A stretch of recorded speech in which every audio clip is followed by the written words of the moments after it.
Hello there, and welcome to Real Reviews. My name is Jameson Rabbit. The man seated next to me is the man who wrote Mambo Number 5, and his name is Mike Roth. It was 4. I was first. Oh. Yeah. Lou Bega seems like he ripped you off then. He sure did. So it should have been credited Mike Roth, writer, performer, dancer. Oh. I did it all, and just stolen from me. Mike Roth. I stole it from 3 other guys. Mike Roth is a song and dance man, if I ever saw it. We've been teasing it for a long time. Yeah. For a couple of years at least. Yeah. That you're going to break out into a little song and dance routine at some point on the show. Someday. A little soft shoe, maybe. Yeah, wait until I totally lose it. And that's when I really am good. Maybe episode 300. Sure. That's going to be We'll make a plan. That's coming, don't worry. Oh, wait a minute. It's coming up too quick. Don't worry. They come quick. So this week we have a bunch of movies to discuss on the marquee, and 4 of them, in fact. Yeah. So I'm going to go ahead and get us started right here with what we have. First is a movie called The Book of Henry, sir, from director Colin Trevorrow. It stars a couple of young actors that we know. First is Jaden Lieberherr, plays the titular Henry. You know him. He was the kid in Midnight Special. Yeah. And Henry is a genius, a next-level genius, where he does everything. He handles the bills in the house. He has all the responsibilities. He has a younger brother, Peter, played by Jacob Tremblay, who we know from Room. Okay. And their mom, Naomi Watts, is a lady named Susan. And, so he handles all the responsibilities in the house. He's an 11-year-old boy. Whereas his mom, Naomi Watts, plays video games and kind of relies on him to do everything. She kind of lives in a state of suspended adolescence, where she kind of just lets him do everything, and she just kind of sits around and gets drunk with Sarah Silverman. And it's a really weird relationship that they have. Peter, his younger brother, really looks up to him in a big way. I mean, he is a hero to him. Essentially, seems like the father figure. He kind of is in this family. And Henry is, he's a good kid. He's smart. He's responsible. He's concerned about those who need help in the world. He's concerned about the least of them. And he suspects that his neighbor, played by Dean Norris there from Breaking Bad, he suspects that he may be abusing his stepdaughter next door. And he has some real suspicions about it, and kind of goes about starting an investigation into it, and is taking notes in this red book of his. And this book comes into play later. Naomi Watts plays basically the worst mom in the world. Okay. Because she does kind of just let her kids run her life. She also teaches her sons not to step in when they see somebody getting abused. She don't step in. Just look away. Wow. Look away. We don't want to get involved. Whereas Henry, it really bothers him. And then the movie, suddenly you have kind of every parent's nightmare where she awakens to her child screaming in the middle of the night. And we come to find out that Henry has a very aggressive brain tumor. Oh. And this movie becomes very somber. And there are some really brutal, heartbreaking moments, especially between Henry and Peter. 2 kids kind of discussing the afterlife. And it's pretty heartbreaking in moments. And despite all this, despite the fact that Henry is dying, he's very worried about his mom's future and making sure that her future is taken care of for her. He's setting up her finances for her. He's doing all of these things as he's also passing on. And no spoiler, it's early in the movie, Henry passes on, and he makes it known to his mom that it is essential that she reads this red book that he's been working in. And this kind of gives us the thrust for the rest of the movie. Is in this book, he has plans laid out for her to go out and kill somebody. Oh, wow. And it is laid out in great detail. In fact, it also comes with cassette tapes where he is talking to her step by step through what all the steps she needs to do to get away with this crime. Mm-hmm. And it is her just walking around with headphones in and her Walkman, listening to him talk to her like, okay, now you have to do this. Now step here. And okay, now look over here. It's kind of weird. Like it's kind of hard to believe that it's this detail oriented, but and it's this whole plan that he's laid out for, and is her basically still taking orders from an 11-year-old who is no longer with her, and kind of living her life. Okay, I'll do what you say. Well, in a way, he's really not setting her up for a good future. I mean, he kind of wants this to be carried out, and then the movie turns in from this heartbreaking first chapter into this like pseudo thriller where Naomi Watts is out like with her rifle running around, and you're supposed to like, they want it to be intense, but it misses a lot of beats during this portion of the movie. And it's just a weird movie. Like, it's great performances. The two child actors really carry the emotional load. They're both high quality actors, and they really make you feel the pain. It's just such a mess of a movie that, I mean, at one point there's like some dark comedy thrown in there that just does not land at all. And it's weird. It feels like there's something there, and then it takes a lot of sharp turns that the audience isn't ready to go for. It feels like it feels like two movie scripts were being carried into an office, and then the intern dropped them and picked them up and just mixed them up. It's like, oh yeah, we have an emotional movie, and then the thriller, I guess. I don't know. And it has this ridiculous ending. For me, it kind of felt like the second best thing I've seen this year, where somebody is listening to cassette tapes from a child beyond the grave, telling them okay, information. So that's two. And one is not a movie. It's just weird. Like, oh, I've seen this play out before. And so, I mean, there's good and there's bad to this movie. And it's really frustrating because I think Colin Trevorrow is a decent director. I really liked some of his stuff like Safety Not Guaranteed. This movie just feels like he was kind of all over the place. Out of curiosity, do you think maybe they totally rewrit the script once 13 Reasons Why did really well? They're cassette tapes is where it's at now.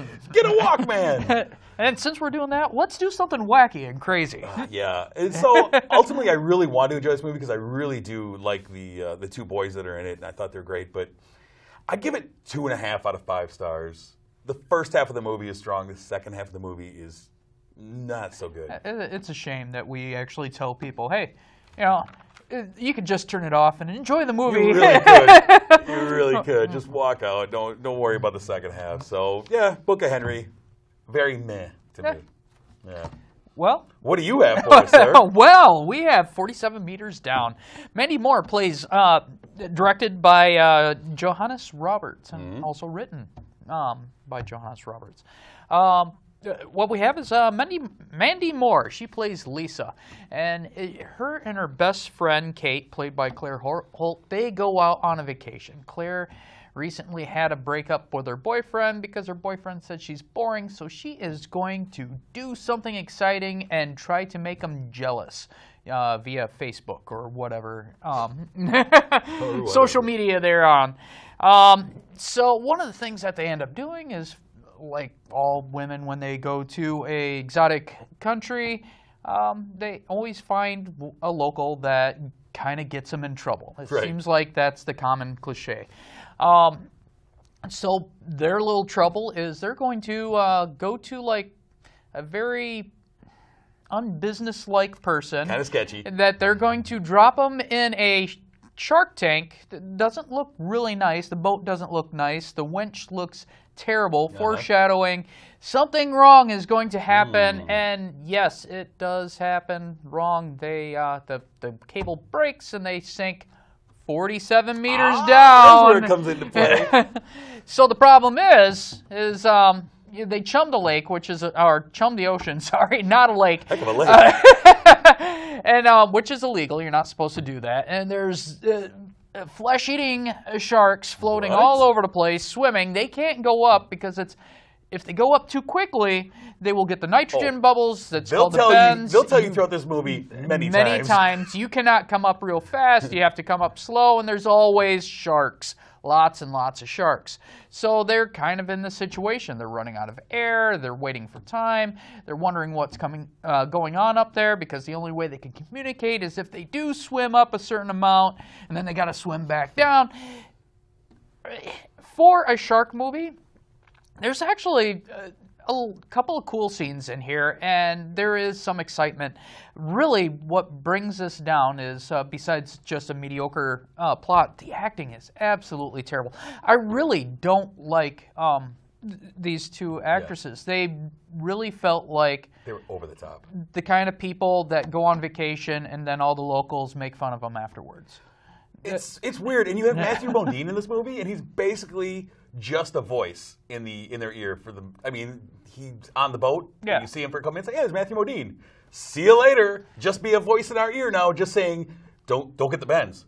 Yeah. You're gonna get the bends. You don't get the over bends. and over and over again. And a lot of the little twists and stuff are heavily foreshadowed in this. I'm not going to tell you what it is.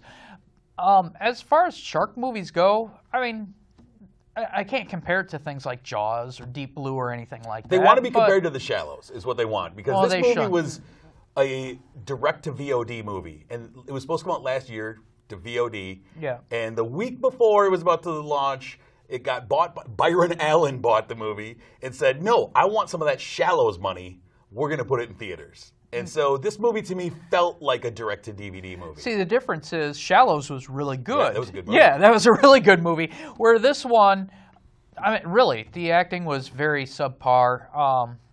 The plot was average. It fell into so many of the cliches. Like, anytime there's something important, you know that's getting dropped. Yeah. Anytime someone is handed something, someone's holding something that is very important to them, you know they're dropping that thing. Yeah. That's going to be a plot point over and over again.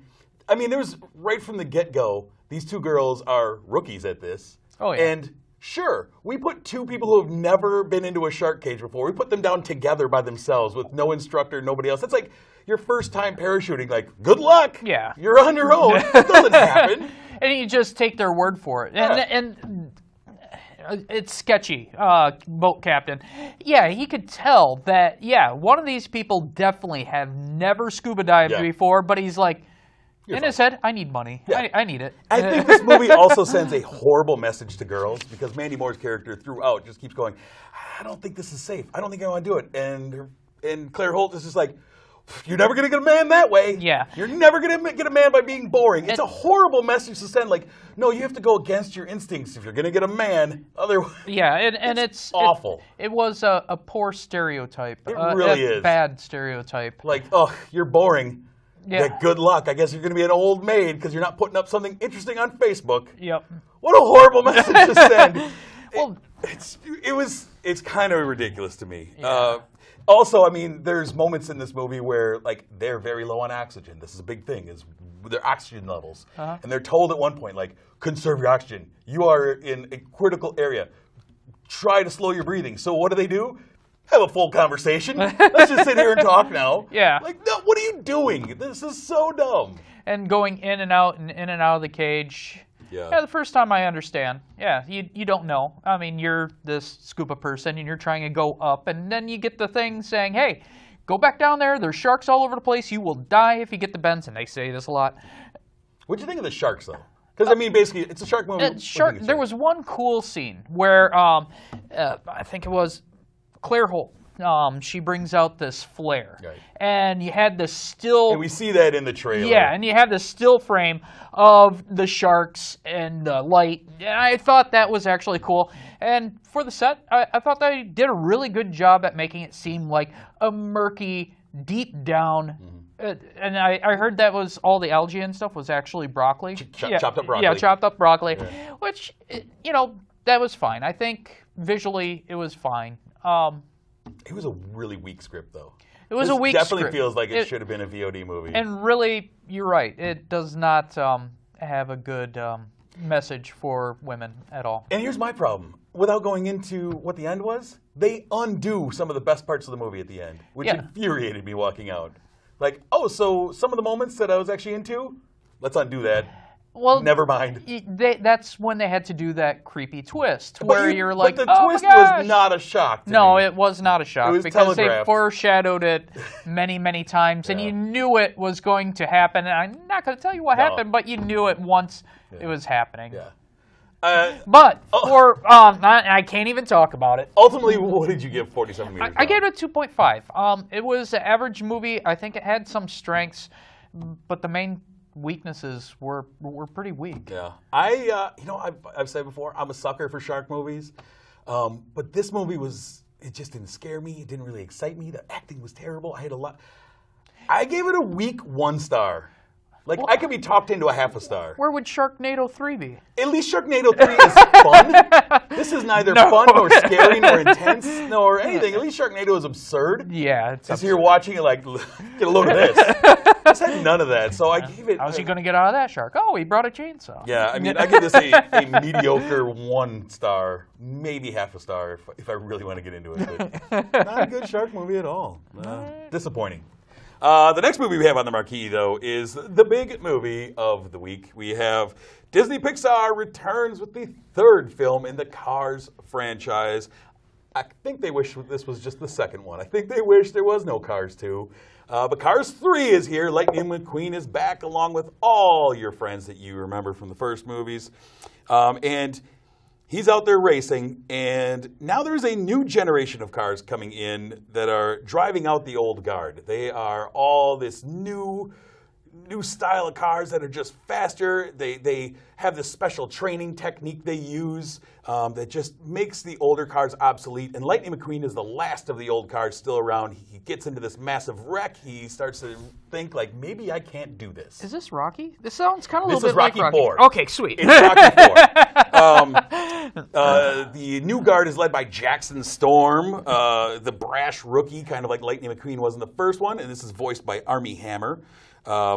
And racing is just changing and evolving, and the whole question of the movie is, can Lightning McQueen keep up with the evolving sport?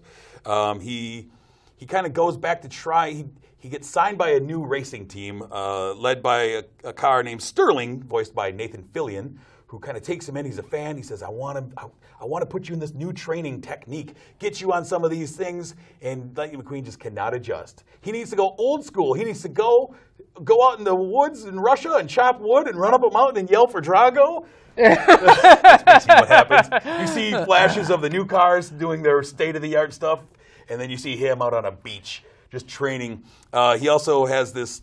Because when you're racing on a track, that's the kind of experience you want, is the experience in sand. He gets this trainer who's out there to help him, and he ends up training her, of course, and she learns from him. He learns from her. Her name is Cruz, voiced by Cristela Alonso, and he starts hearing echoes of Hudson Hornet. The great Hudson Hornet he shows back up in this movie, and this movie kind of serves as a really sweet eulogy to Paul Newman. They took a lot of his voice tracks from the first movie and integrated it into this as he kind of shows up as the Mickey character, the echoes of him teaching him you gotta don't be afraid of failure. You gotta go out there and do it, And the question is maybe it's time for him to retire, right? This is the whole movie, and he goes back to basics. He starts over. He tries to learn everything, and does he succeed? I don't know. Well, you have to see it to find out. But it's got a really actually sweet message of believe in yourself and find greatness in others and help them believe in themselves. I thought it was a really cute message. I like that they dialed down a lot of the, like Mater, a lot of those characters that you would know from the first movies. They kind of dialed them back a little bit where they were kind of at the forefront of Cars 2. Okay. This time they bring them back as the Lightning McQueen movie again. And I like the voice acting. I like the message. It was, like I said, I thought it was kind of cool that they gave Paul Newman a final send-off. It was a good movie. I think it's on par with the first one. It's very similar to the first one in parts. Okay. And so if you enjoyed the first one, I think you'll enjoy this one. Cars 2 is a garbage fire. But this one, it's a pretty sweet movie. So I ended up giving it 3.5 out of 5 stars. See, I didn't like the first one. Yeah? So, yeah. Well, then you might not like this. Early plug for Marcus Theaters. Right now they have a tow mater, like full-size tow mater right in front. If you are a fan of the Cars movies, go get by. Your picture taken with tow mater. Yep, I mean, it is life-size. That it is. There it doesn't talk, though. I stood there and tried having a conversation with him for 5 minutes. I've seen someone trying to break into tow I mater. yelled, get her done, many times at it. It did not respond. Didn't even blink at me. Stupid statue. I know it. What's the last movie we have on the marquee this week, sir? Well, it's going to be a rough night. It's a rough night. Oh, Director Lucia Anileo. Yeah. I hope I said that right. Directed and written also.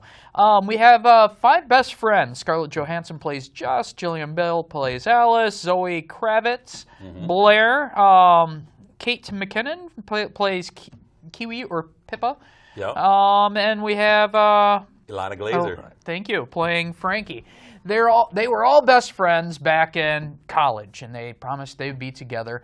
Well, they got a bachelorette party 10 years later, and they're all together again. So what do? They go out to Vegas. That's where all great bachelor parties seem to start, and all great bachelor parties seem to end once you kill the stripper. Right. Now we can start. This is definitely a dark comedy. It starts off with, I really enjoyed the characters. They all are diverse and different from each other, yet they did a good job at keeping the chemistry of them all together. And it's pretty much their experience on what do you do after you kill the stripper at the party. Sure. That's as far as I'm going to go with that. I'm not going to tell you anything more of the plot. There's a lot of wackiness. It is dark. It is not your feel-good movie. A lot of people are saying, oh, this is just like The Hangover. It's like, no. The Hangover was a bunch of guys who were out there trying to find their lost friend and trying to remember the stuff. You see everything that they do. And I like this group. It's an interesting role for Scarlett Johansson to play. Yeah. It feels kind of beneath her a little bit. But she did well at it. Right. She really did. She's a great actress. It's a good team. I like Jillian Hall. Her character annoyed me to no end, and so I think she was successful in that. Oh, really? You know? Okay. Really couldn't handle her. I mean, I have a serious crush on everything that Kate McKinnon does, and I loved her as this Aussie character in this movie, and she does a lot of eye acting. A lot of just responding with her eyes, even in the backgrounds. She's kind of stealing things with psycho eyes and just... She does a great job at playing this bubbly person that Alice is constantly giving her hard problems. She's competing with, because Alice wants to be the best friend. The only best friend. Which is one of the subplots, is Alice trying to get back into Jess's life. But you have Kiwi, which is not a flattering name, but she accepts it anyways. And it was just fun watching her act. Being the good person throughout this whole movie was fun. And I also enjoyed the neighbors. We had Demi Moore and Ty Burrell playing the kinky neighbors that happen to have cameras all over the place. You could guess where that might be a problem when you kill a stripper at your party. And the thing that's interesting is they introduce a glass house. Yeah. Right? They're on this beach. They're in a glass house. And what do? We got a dead body laying here. And Ty Burrell was killing me in small doses in this movie. I mean, they're just kind of, the neighbors show up here and there. Yeah. And he has this kind of kooky accent and just very sensual, and I love it. It was cracking me up. I wish they would have done more with the other two, with Zoe Kravitz and Ilana Glazer. Yeah. I like their characters, and they kind of teased little things with them, but then I felt like they were kind of pushed to the side for the rest of the cast. Yeah, I enjoyed everybody's chemistry in this movie. I think, if anything, that was the highlight of everything. The writing really was lacking. There was some lull when they were trying to throw away the body. Yeah. It felt like they were spinning their tires for a while. Yeah, there. And then you had a kind of a weird write-in when people were looking for the dead body. I mean, I don't think they broke any new ground in this territory. No. We've seen this many times, this kind of story. And we're actually going to have a throwback that pretty much copies it, or vice versa. To the T. I did enjoy how this was all-female cast doing this, and this wasn't your typical bachelorette party in a way where everybody goes out there and things get silly and people cry. This one was a nice, refreshing bachelorette party story, and even for a bachelor party story. What did you end up giving Rough Night? I gave it a 3. I liked it, but like I said, there was some weird writing and adding of certain characters that I just thought was a little weak. Yeah. And kind of brought down my score a little bit. But I do love all the actors, and I did like the whole idea of this movie. I like the idea of the movie. I liked chunks of this movie. I didn't like the final 20 minutes of the movie. I thought it was just... And that's when they started adding in the characters. Yeah, exactly. Yeah. And when they showed up, the movie kind of came off the rails for me. Ultimately, I gave it 2 out of 5. Because it does feel very repetitive of other films, especially having seen our throwback movie before going to this. Yep. It's like, oh, we're doing paint by numbers. Yes, we are. and I have the exact same feeling about that movie, which we'll talk about now. There we go. Let's take that cue to throw back to 1998. There was a movie that came out about a bunch of gentlemen who had a bachelor party. And you want to talk about dark comedy. Yeah. This is a dark comedy from director Peter Berg. This was his directorial debut. Talking about Very Bad Things. He got a lot of big name actors for his debut. Yeah, I mean, well, he was a big actor, well, a well-known actor at least at the time, and kind of all you have to do is hook one of these guys, and then you start pulling in the rest. Yeah. So you have Christian Slater, Daniel Stern, Jon Favreau, who is getting married to Cameron Diaz, and it is his bachelor party. We're going to Vegas. He's bringing Christian Slater. He's bringing Daniel Stern. He's bringing his buddy Jeremy Piven and Leland Orser, the odd man out. And they are heading out, and debauchery will happen because Jeremy Piven and Christian Slater are going to demand it happens. Mm-hmm. We get a stripper turned prostitute into the mix, and oops, Jeremy Piven kills her. Yes. And now the movie is the cover-up. And the cover-up begins, what do we do with this dead body? Somebody comes looking for her. Guess he's got to die too. Mm-hmm. Now we got 2 bodies. What are we going to do with these bodies? And this movie, I mean, it is super dark. It is very dark. It is. There's parts where you feel weird about laughing. It is uncomfortable in moments. Yeah. Because Christian Slater is full-on psychopath. Yes, he is. Which I love him in that kind of role. Yeah. It felt a lot like his Pump Up the Volume and Heather's characters, where he plays with his dark underside a lot, and it felt like he really fell into that, his true romance characters. And it's like, no, I'm going to embrace just full-on psychopath in this movie. Yeah. Like, I'll tell you what we're going to do. It's... I know how to get rid of bodies. Jon Favreau, I really enjoy this movie as kind of the guy who is very reluctant to really get into this in the first place, and it's kind of like, and it just snowballs. It's one bad thing begets another bad thing. There's a bunch of very bad things. And I like Jeremy Piven and Daniel Stern. I think they did a great job in it. It's nice seeing all these guys. My problem really with the movie is, besides the last 20 minutes, just totally comes on unhinged. But it also becomes a massive killing spree after a while. People must die. And it doesn't become...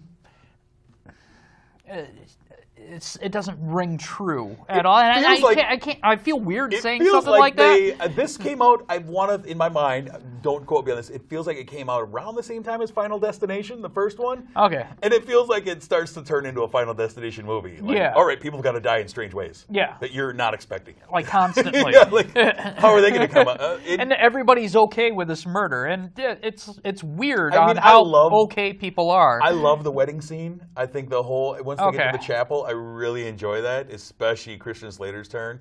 Cameron Diaz in this movie is full-on crazy, too. Oh, yeah. She is the monster bride-to-be. Yeah. Who just, I'm going to the altar and I'm getting married. You don't realize how crazy she is until the last 20 minutes, and that's when, really, killing spree. I mean, really, this movie's 20 years old almost. The end of this movie came on. I remember the first time seeing this, and the end of this movie came on, and I'm like, I didn't see any of this happening. What is this left turn into craziness at the end of the movie? And I kind of chuckled because Cameron Diaz got what she deserves. I at the end of the movie, I was just like, "What they got away with all? What kind of crime investigation did they have on this one?" Yeah.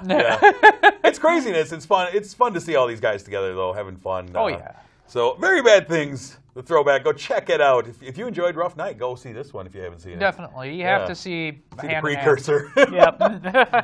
Let's take a quick look ahead at what is going to be coming soon, the weekend of June 30th. Actually, June 28th.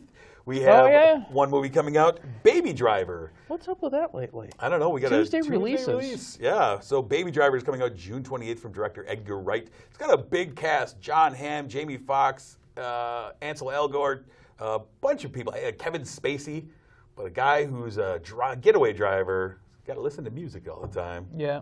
Looks dark as well. His name is Baby. Baby.